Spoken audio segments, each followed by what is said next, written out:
A particle of mass 4m explodes into three pieces of masses m, m and 2m. The equal masses move along x-axis and y-axis with velocities 4 meter per second and 6 meter per second respectively.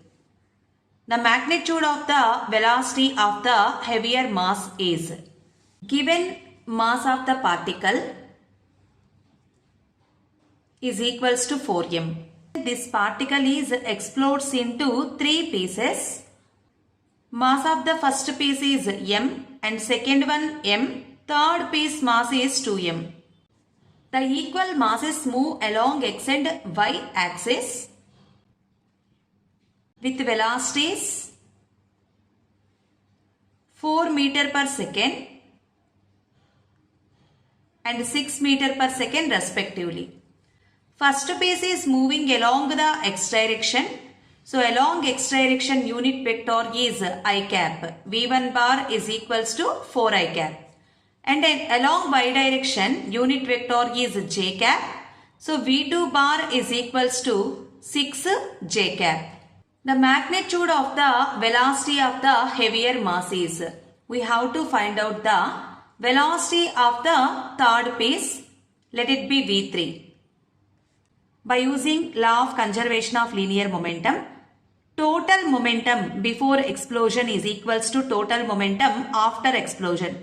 Here initially particle is at rest position. So mass of the particle into in place of velocity 0. And after then it explodes into three pieces. M1 V1 plus M2 V2 plus M3 V3. Momentum of the first part, let it be P1.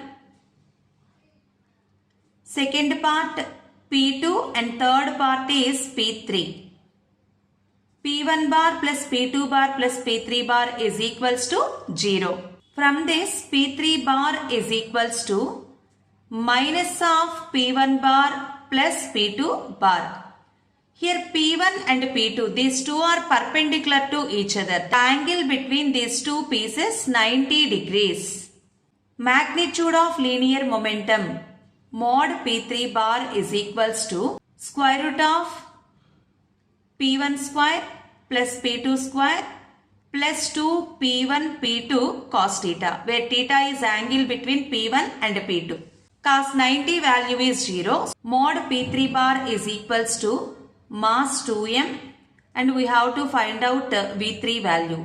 Square root of P1 square, mass into velocity 4 meter per second. So m square into 4 whole square plus in place of P2 m square into 6 whole square. Here m square common, right out of the square root. Square root of 4 whole square 16 plus 36. On both sides mass get cancelled. V3 is equals to square root of 52. Write 4 into 13. So 2 V3 is equals to 2 root 13. On both sides 2 get cancelled. V3 is equals to square root of 13 meter per second.